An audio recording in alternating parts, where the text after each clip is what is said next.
Tout d'abord, bienvenue à tous. Nous sommes ravis de vous voir à cette session ici, ce webinaire sur la détection en temps réel, ou quasi réel, des perturbations dans la canopée avec les images Sentinel-1 et Sentinel-2.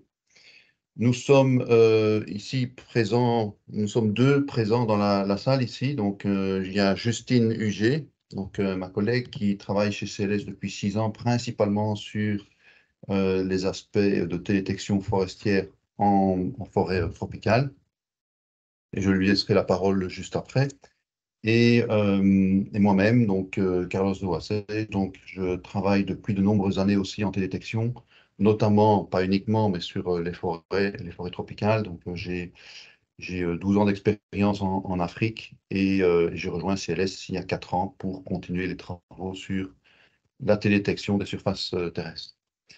Je vais donc maintenant laisser la parole à Justine qui va vous présenter donc le contenu de ce webinaire et il y aura une petite session de questions-réponses à la fin de ce webinaire, donc dans plus ou moins 40-45 minutes, une heure. Voilà, merci et bon webinaire. Merci Carlos. Donc, comme vient de le dire Carlos, il y aura une session de questions-réponses à la fin de ce webinaire. Donc, n'hésitez pas à poser vos questions dans le chat et on essaiera d'y répondre au fur et à mesure ou bien à la fin lors de cette session. La session est enregistrée également et vous aurez un lien vers la vidéo qui sera disponible après le webinaire. Et ensuite, vos caméras et micros sont coupés afin que la séance se passe au mieux. Donc, tout d'abord, pour apprendre à se connaître un petit peu, Carlos va lancer un petit sondage pour savoir d'où vous vous connectez aujourd'hui. Donc là, voilà, c'est un sondage assez généraliste pour voir si le sondage marche. Donc vous pouvez nous laisser savoir d'où vous venez aujourd'hui et on passera ensuite au cœur du webinaire. Allemagne.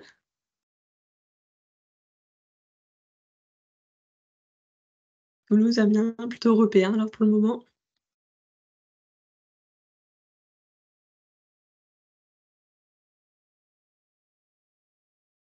Très bien. Belgique, Marseille. Bienvenue à tous.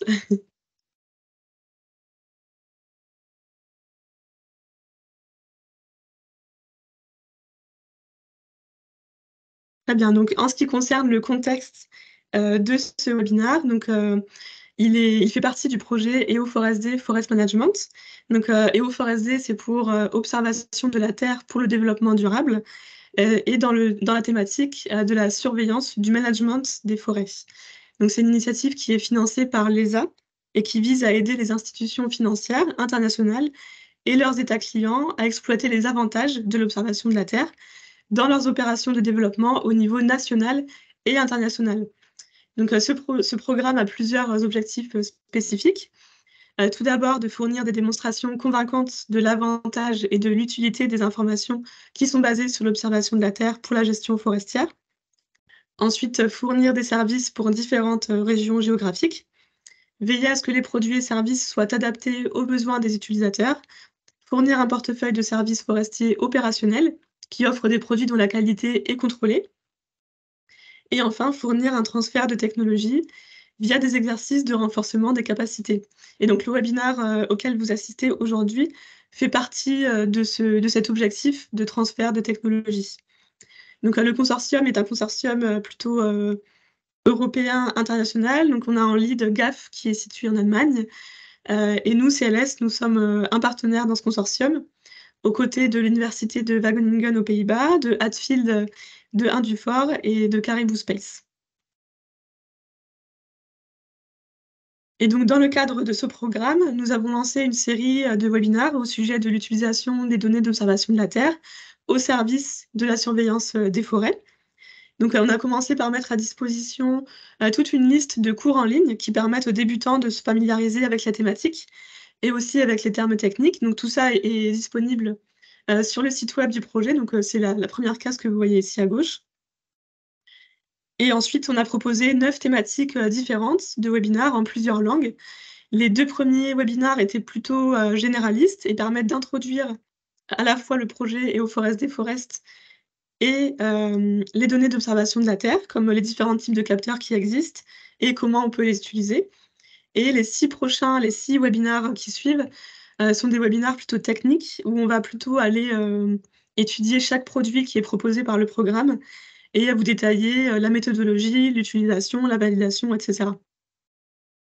Donc pour l'instant, on a eu déjà donc un webinaire en mai sur les applications des produits d'observation de la Terre pour la gestion des forêts. Donc ce webinaire présentait plutôt les produits du portfolio. Ensuite, on a discuté également des missions actuelles et futures des satellites. Puis en mai et juin, de la cartographie du couvert arboré et de la superficie forestière. Dernièrement, en juin, des détections des mines artisanales. Et en juillet, de la cartographie de la biomasse. Donc aujourd'hui, on va parler de la détection des perturbations de la canopée. En septembre, vous aurez un webinaire plutôt complémentaire à celui-ci, puisqu'on va parler des émissions qui peuvent être liées à ces perturbations dans la canopée. Et enfin, plus tard, en octobre, on va vous parler de la cartographie des mangroves et de la cartographie de l'utilisation des terres et de la couverture des terres. Donc Carlos va lancer un deuxième sondage pour vous demander si vous avez déjà assisté à un de ces webinaires ou pas. Et donc je vous invite tout naturellement à venir participer au prochain de la série, c'est gratuit. Et vous pouvez également les revoir sur la chaîne YouTube du projet. Alors la plupart d'entre vous n'ont apparemment pas assisté au précédent webinaire. 70% non. Écoutez, je vous invite à aller regarder les enregistrements et à vous connecter au prochain webinaire. Donc en ce qui concerne l'objectif de ce webinaire aujourd'hui, c'est de démontrer comment les produits d'observation de la Terre peuvent contribuer à l'identification des changements forestiers à une fréquence temporelle élevée. Donc on va présenter le processus de production et les données qui sont utilisées pour générer ces produits. Donc il existe différentes approches qui sont basées sur des données d'imagerie. Certaines sources sont gratuites, comme les données Sentinel ou Landsat. Certaines approches utilisent des données qui sont optiques. Certaines approches utilisent des images plutôt radar ou bien la combinaison des deux sources. Et l'une des méthodes qui est la plus couramment appliquée, car il s'agit d'un indicateur fiable pour détecter les perturbations du couvert forestier, c'est le produit Near Real-Time Canopy Disturbance, qui est utilisé pour diverses applications. Et il permet de mettre à jour régulièrement et de manière continue l'état des perturbations dans le couvert. Ça ne dépend pas forcément d'images optiques, donc on peut se permettre d'avoir une couverture temporelle plus élevée, car on va aussi utiliser des données radar sans nuages, qui traversent les nuages, pardon. Et ce produit permet également la détection précoce de la perturbation forestière et de suivre son évolution au fil du temps. On va revenir sur tout ça par la suite. Et donc ensuite, une des étapes supplémentaires de l'utilisation de ce produit, c'est de commander des images à très haute résolution qui peuvent être utilisées pour valider les alertes de perturbations qui peuvent être émises. Ces images à très haute résolution vont permettre de confirmer les suspicions, ce qui profite aux autorités d'inspection, aux gestionnaires forestiers et aux ONG, par exemple. Et l'imagerie à très haute résolution peut même être utilisée dans certains cas comme preuve légale dans les pays qui l'acceptent comme une méthode de rapport. Et donc aujourd'hui, on va vous présenter un cas d'utilisation en République du Congo et on va passer à la question numéro 3 qui est de savoir si vous avez déjà utilisé ce type de produit.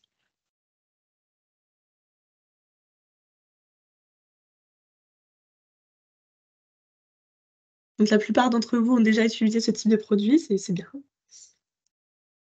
25% non. D'accord, très bien. Donc je pense que la plupart d'entre vous vont plus ou moins très bien comprendre ce webinaire. Donc le sommaire pour aujourd'hui, tout d'abord, on va décrire le produit. Ensuite, je vais vous présenter un exemple d'utilisation dans un programme de la Banque mondiale, quelques applications potentielles, et ensuite on passera à la session de questions-réponses. Donc, en tant que décideur, vous savez à quel point il est crucial de disposer d'informations actualisées sur l'évolution du couvert forestier. Vous avez l'abattage illégal et les pratiques non durables qui menacent les forêts, et donc il est plus important que jamais de surveiller ces activités et de prendre des mesures pour protéger ces ressources. Donc, vous vous demandez sûrement quelles sont les activités légales et ou illégales qui ont un impact sur le couvert forestier dans la forêt que vous êtes en train de gérer. Comme vous le savez, les forêts tropicales sont souvent denses, difficiles d'accès et donc à surveiller, et elles occupent de grandes surfaces. Et donc, les visites fréquentes sur le terrain, c'est très coûteux et certains endroits sont même inaccessibles. Donc, dans ce cadre, notre produit va fournir des données qui sont opportunes et qui sont précises, et vous allez pouvoir les utiliser pour prendre des décisions éclairées, manager et sauvegarder les forêts. Donc, grâce aux récentes avancées technologiques, comme la constellation Sentinelle-1 et la constellation Sentinelle-2, il est aujourd'hui plus facile que jamais de cartographier ces zones, ces forêts, et de prendre des mesures rapides. Et c'est particulièrement vrai dans les zones où la couverture nuageuse peut constituer un obstacle majeur à l'utilisation des données d'observation de la Terre. Et c'est ce dont nous allons parler aujourd'hui. Donc le NRT Canopy Disturbance, qui veut dire détection en temps quasi réel des perturbations dans le couvert forestier, permet d'obtenir des informations à haute fréquence sur les changements du couvert forestier, basées sur des données satellitaires à haute résolution. Donc les détections peuvent être basées sur Sentinelle-1, un capteur radar, et donc ce capteur peut observer à travers la couverture nuageuse, ce qui constitue un avantage majeur par rapport au capteur optique. Et la détection peut aussi être basée sur Sentinelle-2, donc c'est un capteur qui est optique et qui présente l'avantage principal d'être plus facile à interpréter et d'être plutôt complémentaire par rapport au capteur radar, puisqu'il peut détecter des perturbations qui n'étaient pas détectées par le capteur radar et inversement. Et donc toutes les images satellites qui sont nouvellement acquises, ici par Sentinelle-1 et Sentinelle-2, vont venir alimenter le modèle de détection. Et donc, ils vont permettre de savoir quelle est la date à laquelle la perturbation a été détectée pour la première fois. Et on va pouvoir donc combiner les détections de ces deux capteurs. Donc, on utilise le terme de temps quasi réel, de near real time, parce que tout simplement, les informations sont extraites des images à haute fréquence temporelle grâce aux différents satellites. On peut recevoir des images tous les 5 à 12 jours dans le meilleur des cas, et elles peuvent ensuite être analysées et converties en cartes qui montrent la déforestation. Et donc en ce qui concerne quelques caractéristiques de ce projet, donc la résolution spatiale va aller jusqu'à 10 mètres.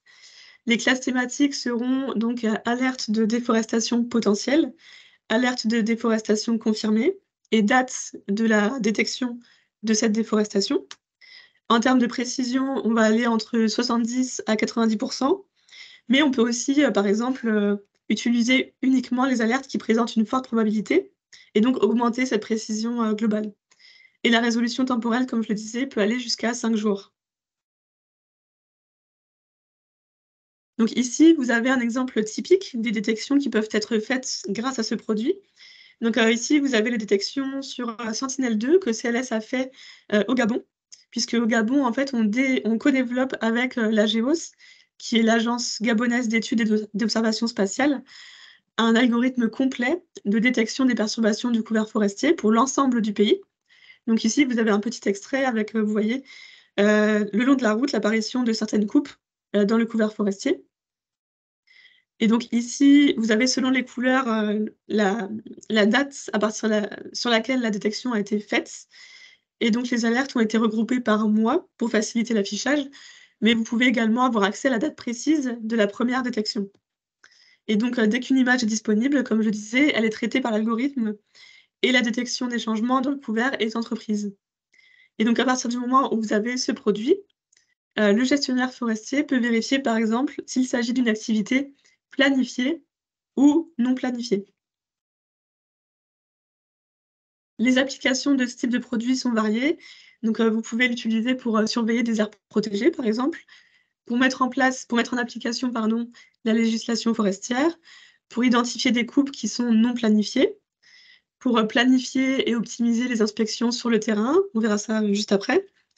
Vous pouvez également analyser les causes de la déforestation, planifier la restauration de la forêt, identifier les principaux foyers de déforestation, mais aussi fournir des informations qui sont objectives pour les activités de sensibilisation et de renforcement des capacités locales, par exemple. Vous pouvez également utiliser ces alertes d'une autre façon. Vous pouvez tout simplement, en fait, agréger toutes les alertes, par exemple, d'une année, d'une période donnée, afin d'obtenir une carte de la perte, de forêt, pour l'année en question. Donc vous pouvez utiliser ce produit pour mettre à jour votre masque forestier. Et ici, vous avez encore une fois un exemple de détection pour, une zone au Gabon. Vous voyez une route, apparaître et les coupes apparaître également autour de cette route. Donc ça a été détecté en tant quasi réel pour le Gabon. Comme indiqué précédemment, le produit de la perturbation peut être obtenu à partir de capteurs optiques et/ou radars. Donc, dans le cadre du consortium, CLS fournit des détections à partir de capteurs optiques et l'université de Wageningen fournit des détections à partir du capteur radar. Je pense que vous connaissez peut-être, les alertes RAD qui sont maintenant bien connues et dont je vous parlerai juste après. Donc, ici, je vous présente quelques détails sur la méthodologie qui est mise en œuvre derrière les 2 méthodes. Donc pour l'optique, les détections sont basées sur Sentinel-2. Vous avez toute une étape de pré-processing qui va consister du coup à récupérer les images et à appliquer des corrections atmosphériques et surtout détecter les nuages. Donc tout ça, c'est basé sur, plusieurs solutions pour, optimiser, on va dire, l'élaboration de ce masque. On utilise Maya, FMask et S2 Cloudless. Donc en fait, on prend l'avantage de chacune de ces solutions pour obtenir le meilleur des masques. Ensuite, on va détecter, les perturbations. Donc c'est basé sur une approche d'apprentissage automatique qui a été développée par CLS. On va ensuite, traiter une série temporelle qui est constituée d'un empilement d'indices spectraux. Donc, pour nous, le NDMI et le NDVI. Donc on va traiter cette série temporelle jusqu'à l'élimination des valeurs aberrantes. Donc on va appliquer un algorithme de lissage du signal et mettre en évidence, du coup, les changements brusques dans l'évolution de ces 2 indices, qui vont signifier qu'il y a eu un changement assez brutal dans le couvert forestier. Et dans cette méthode, on peut, adapter le seuil à partir duquel on considère qu'il y a une perturbation. Donc ça veut dire qu'on peut adapter le seuil de détection manuellement. Donc ça veut dire qu'on peut adapter ce seuil à différents types de forêts et aux besoins des utilisateurs. Le résultat sera une carte de probabilité de changement pour chaque pixel qui met en évidence, des perturbations qui sont détectées. En ce qui concerne, les détections qui sont basées sur, capteurs radar et ici, le produit RadAlerts, les détections sont basées sur du Sentinel-1. Les images sont des Sentinel-1 GRD qui sont pré-traitées à l'aide, d'une boîte à outils qui s'appelle, je ne sais plus. Voilà, mais c'est une boîte à outils qui est disponible, par l'ESA. Les détections sont basées sur une méthode qui a été développée par Wageningen, donc un article, 2021 de Reich. Et les résultats, donc ça sera un raster avec, 2 bandes. Une bande qui va indiquer le niveau de confiance de l'alerte et une deuxième bande qui va indiquer la date de la première détection de la perturbation. Et donc dans les prochaines diapositives, pardon, je vais vous montrer à quoi ressemblent ces produits.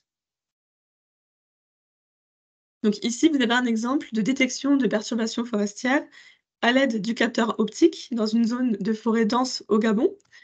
Donc, vous pouvez voir ici, comme tout à l'heure, l'apparition, des perturbations. Donc plus vous allez vers le rouge, plus les perturbations sont récentes. Donc ici, on a classé par mois, mais bien évidemment, vous pouvez classer par, date plus précisément, par trimestre, comme vous le souhaitez. Et donc le produit fournit, un fichier de forme, donc un shapefile, où chaque polygone, de perturbation est accompagné d'un ensemble complet d'informations, vous pouvez voir ici, telles que, l'occurrence, de la détection, de la perturbation qui est observée sur les images. Vous avez également accès à la date, de cette détection, de la première détection et également le nom de l'image sur laquelle cette détection a été effectuée. Donc cela permet de retrouver assez facilement l'image et donc d'apporter des preuves, d'aller vérifier que, la détection est correcte. Et donc ici, plus l'occurrence est élevée, plus, la détection est fiable et la zone peut être analysée tous les 5 jours dans le meilleur des cas. Et en ce qui concerne, les détections à partir du capteur radar, donc ici le produit RadAlerts, vous avez donc à gauche la bande 1 qui décrit le niveau de confiance dans l'alerte. Donc vous avez 2 niveaux qui sont proposés, par ce produit, 2 et 3. Et vous avez une bande qui va, indiquer la date de la détection, de cette même alerte. Donc, le produit est livré en format raster, donc, et vous pouvez facilement le télécharger sur le site web indiqué ici, également sur Global Forest Watch. Les deux produits ont plusieurs points communs. Tout d'abord, les alertes de perturbation sont déclenchées sur la base d'observations uniques provenant de l'image sentinelle la plus récemment traitée. Les observations ultérieures sont ensuite utilisées pour augmenter la confiance et confirmer ou rejeter l'alerte. Et donc la date de l'alerte est fixée à la date de l'image qui a déclenché l'alerte. En ce qui concerne les alertes optiques, elles sont générées par CLS à la demande. Et donc le produit a été par exemple co-développé avec des collègues gabonais. Il a été utilisé dans la zone ERP du Congo pour détecter les routes forestières, mais aussi en République démocratique du Congo pour détecter la déforestation dans un parc. Et donc l'avantage de ce produit, c'est que le seuil, comme je vous le disais, de détection peut être adapté à différents types de forêts. Les alertes peuvent aussi être fournies sur une plateforme web si l'utilisateur en a besoin. Et en ce qui concerne les alertes radars, elles sont disponibles en ligne et peuvent être téléchargées facilement sur la plateforme Global Forest Watch. Et la différence entre les deux types de détection, c'est que donc l'analyse radar est fournie telle quelle sur le site web, alors que pour les données optiques, les spécifications sont adaptées aux besoins de l'utilisateur et le seuil utilisé peut être adapté aux différents types de forêts. Je vais maintenant vous présenter un exemple d'utilisation dans un programme de la Banque mondiale.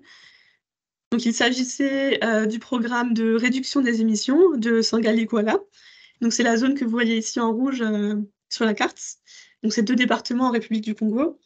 Donc on a fait cette collaboration avec le Centre national d'inventaire et d'aménagement des ressources forestières et fauniques, le CENIAF, donc au Congo. Et donc le programme vise à réduire les émissions qui sont dues à la déforestation et à la dégradation des forêts dans les 2 départements. La zone d'étude, c'est la zone donc de comptabilisation des émissions. Elle couvre plus de 12 millions d'hectares et inclut plus de 11 millions d'hectares de forêt. Elle est localisée donc dans la forêt tropicale du Congo, où les causes connues de déforestation sont multiples. Tout d'abord, l'agriculture de subsistance, l'agriculture à petite échelle. Donc, c'est pas classé par ordre, hein, bien sûr, d'importance. Vous avez ensuite le défrichement pour la production de charbon de bois et de bois de chauffage, l'expansion urbaine et l'exploitation minière. Et enfin, l'exploitation forestière industrielle. Donc, l'exploitation industrielle, c'est l'un des moteurs de la dégradation et de la déforestation dans la forêt tropicale congolaise. Les routes forestières ont ouvert de vastes zones dans le Congo. Ça a ouvert des zones à la chasse commerciale et ça permet aussi aux petits exploitants de défricher des terres pour l'agriculture et aussi à d'autres activités. Voilà, et donc dans la zone d'intérêt, qui est la zone du programme de réduction des émissions, on a 90 de la surface qui est couverte par des concessions forestières qui pratiquent l'abattage sélectif. Et donc comme l'illustrent les figures ci-contre, cela conduit au développement de pistes forestières. Vous voyez ici en 2014, le couvert forestier intact et peu à peu, l'apparition de toutes ces pistes qui vont conduire également à des déforestations à côté de ces routes. Donc bien sûr, il y a des déforestations qui sont légales et il y a des déforestations qui sont illégales. Pour plus de contexte, dans le cadre de ce programme de la Banque mondiale, quelques défis sont à relever. Il est nécessaire de réviser le niveau d'émissions de référence des forêts et de mettre en place un système de surveillance des forêts qui est mis en œuvre et supervisé par le CENIAF. L'impact et les émissions du secteur forestier sont difficiles à estimer en raison de la forte couverture forestière de la région. Et les routes forestières, l'une des tâches qui est à entreprendre pour mettre en place ce système de surveillance consiste à vérifier les activités du secteur forestier, y compris l'impact de la création des routes forestières dans la couverture forestière. Donc les compagnies forestières qui opèrent dans cette forêt doivent fournir au programme un plan de gestion qui inclut l'étendue de la déforestation planifiée. Et donc le programme, l'ERP, doit vérifier que les activités des concessions forestières sont conformes. Donc jusqu'à présent, la détection des routes était effectuée manuellement sur des images Landsat et Sentinel-2 par une société, ce qui était plutôt long et coûteux. Et donc les 2 principaux objectifs de la collaboration du projet EO4SD avec ce programme et donc avec la Banque mondiale et le CNIAF, c'était de fournir un produit de pointe qui permet de suivre les impacts du secteur forestier, des concessions forestières, pour s'assurer que les émissions forestières et non forestières dans la strate du secteur forestier ne sont pas sous-estimées ou omises. Et donc, en fait, on a proposé un produit qui permet automatiquement de détecter ces pistes forestières afin que ça puisse être comparé avec ce que déclarent les sociétés dans le secteur forestier. Donc, le projet est en 2 phases. Le projet EO4SD est constitué de 2 phases. Au cours de la phase 1, nous avons soutenu donc l'ERP en produisant le produit sur une tuile Sentinel-2. Donc, ici, vous avez une capture d'écran de ce produit que nous avons fourni. Pour ce cas d'utilisation, on a fourni un produit annuel qui montre les détections agrégées donc pour une année complète. Et donc, ça a permis au programme d'avoir une vue d'ensemble des routes forestières qui ont été créées au cours de l'année 2019. Et donc, on est maintenant dans la phase 2 du projet et on produit actuellement le produit sur l'ensemble de la zone qui est basé à la fois sur le capteur optique et sur le capteur radar. Il y aura aussi un transfert de compétences avec les équipes du CNIAF. Donc ici, vous pouvez voir plus en détail le produit. Donc à gauche, vous pouvez voir les détections optiques des routes. Donc à partir de Sentinel-2, donc vous voyez ici en rouge les routes qui sont apparues en 2019, en beige les routes qui étaient déjà là en 2018 et en vert vous avez le couvert forestier de 2018. Ensuite ici vous voyez les détections qui sont issues du Sentinel-1, donc ce sont les alertes RAD que vous pouvez trouver en ligne. Donc en violet vous pouvez voir ces détections et comme vous pouvez voir les détections ne sont pas du même niveau. Il y a des choses plutôt complémentaires. Donc à droite vous pouvez voir l'agrégation des détections des 2 capteurs. Donc, certaines perturbations ont été bien détectées sur les capteurs optiques, tandis que d'autres ont été mieux détectées par les capteurs radar. Et donc, en fusionnant les résultats, on peut obtenir un produit qui est donc plus précis. Et la précision de ce produit ici a été estimée à 86%. On a eu des retours plutôt positifs des équipes à qui on a fourni ce produit, puisque ce produit permet d'évaluer la conformité des déclarations des entreprises forestières et également de calculer les émissions de référence sur la base d'une fréquence plus élevée et de meilleures données que ce qui a été fait par le passé. Oh, pardon. Donc il y avait ici la question numéro 4, donc le Pulse 4, qui était voyez-vous une application pour votre travail? Donc vous pouvez mettre un mot-clé, une idée de ce que vous pourriez faire avec ce produit. Je vous laisse répondre à la question.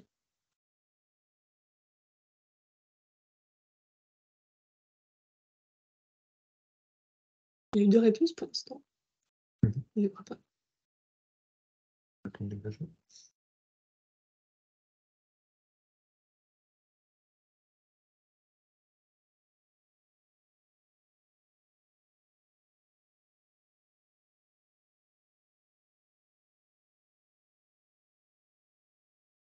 Oui, ça. OK, alors peut-être que le Pulse a été mal paramétré, je suis désolée.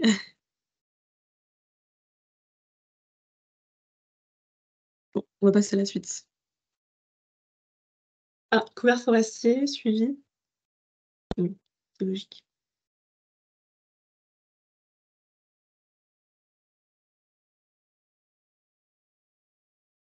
En termes d'applications potentielles,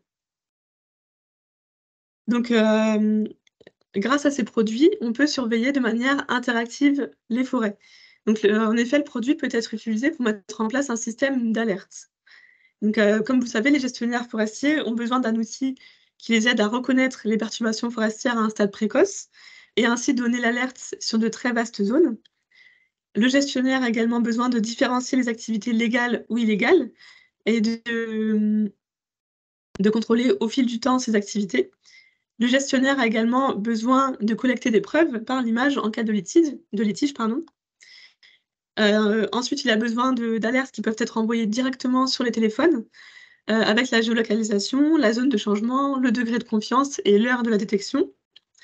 Et enfin, il doit pouvoir intervenir sur le terrain pour enquêter sur les causes des activités, etc. Donc, les changements peuvent être identifiés sur les images satellites et lorsque ces changements sont identifiés rapidement, c'est-à-dire en temps quasi réel après l'événement, ils peuvent être utiles si des mesures sont prises rapidement. Donc, l'image de la diapositive ici montre les étapes qui peuvent être franchies depuis la détection, donc de l'alerte, jusqu'à l'action visant à réduire la déforestation. Donc, tout d'abord, vous avez la détection de la perte de couverts forestiers. Ensuite, vous allez télécharger donc cette détection et pourquoi pas la croiser avec des données auxiliaires, comme par exemple les parcs naturels, les réserves, ou tout simplement les zones de concession forestière. Et vous allez pouvoir déterminer si il s'agit d'une perturbation qui était prévue ou pas. Et donc, vous allez pouvoir prioriser les actions que vous allez mener suite à la priorisation de ces types d'alertes. Est-ce que l'alerte est importante pour moi? Est-ce que c'était pas prévu ou bien est-ce que c'était prévu? Ensuite, vous allez essayer d'identifier les drivers, les causes et le contexte de cette perturbation. Vous allez pouvoir communiquer sur les résultats, communiquer auprès des localités et donc avoir un impact pour réduire la déforestation. Et donc ces outils sont faciles à utiliser pour les non-techniciens et ils peuvent être utilisés à faible coût par les utilisateurs ou bien aussi et aussi co-développés, comme c'est le cas avec les alertes optiques, pour approfondir le processus qui est derrière la méthode et adapter donc le traitement à des contextes spécifiques. Et enfin donc, les données satellitaires librement accessibles permettent de surveiller les changements du couvert forestier et d'identifier les activités légales ou illégales. La combinaison de plusieurs capteurs et en particulier du capteur radar permet d'atténuer fortement les problèmes liés à la couverture nuageuse, comme vous le savez. Et les principaux avantages de ce produit sont que c'est une solution qui est plutôt rentable, qui permet d'étendre géographiquement les détections assez facilement. C'est une solution qui est robuste et reproductible, c'est-à-dire que tout un chacun peut reproduire les observations. La résolution temporelle et spatiale est assez fine, et les données sont robustes et la qualité est contrôlée pour, heu, pour une partie de ces données, pardon. Ensuite, il est possible de combiner ce produit NRT avec des données externes, telles que les limites de zones protégées, les réserves naturelles, les forêts communautaires par exemple, afin de vérifier la légalité du changement de la couverture, forestière. Lors d'un précédent, webinaire, qui traitait des exploitations minières et artisanales et à petite échelle, on a aussi vu qu'il est possible de combiner le produit NRT Canopy Disturbance avec des données auxiliaires, telles que les couches géologiques ou encore les masques d'eau. Et ça peut donc permettre de soutenir le processus d'identification de l'exploitation minière illégale. Et en fonction des caractéristiques de la région, bien sûr, du minéral spécifique recherché ou des données régionales disponibles, certaines approches auront plus de chances de réussir que d'autres. Mais pour en savoir plus, vous pouvez aller voir l'enregistrement du webinaire numéro 4. Donc ensuite, grâce à la construction de la série temporelle dense d'images, vous allez pouvoir, identifier à intervalles hebdomadaires ou mensuels la détection des changements et atténuer fortement les problèmes liés à la couverture, nuageuse. Les alertes peuvent également être, vérifiées à l'aide de données à très haute résolution. Puisque, comme vous savez, Google et Bing ne permettent pas une datation précise des images, ce qui, dans la plupart du temps, constitue une contrainte importante pour la collecte, de preuves juridiques. Et dans un prochain, webinaire, l'université de Wageningen vous montrera que ces alertes, NRT peuvent être combinées avec des cartes de biomasse, de sorte que l'on peut estimer les émissions qui sont dues aux perturbations forestières. Donc ce prochain webinaire aura lieu le 21 septembre 2023, donc je vous invite à vous y connecter.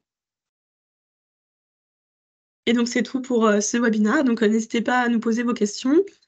J'espère que vous aurez eu quelques réponses à vos questions et que ce webinaire vous aura intéressé. Merci.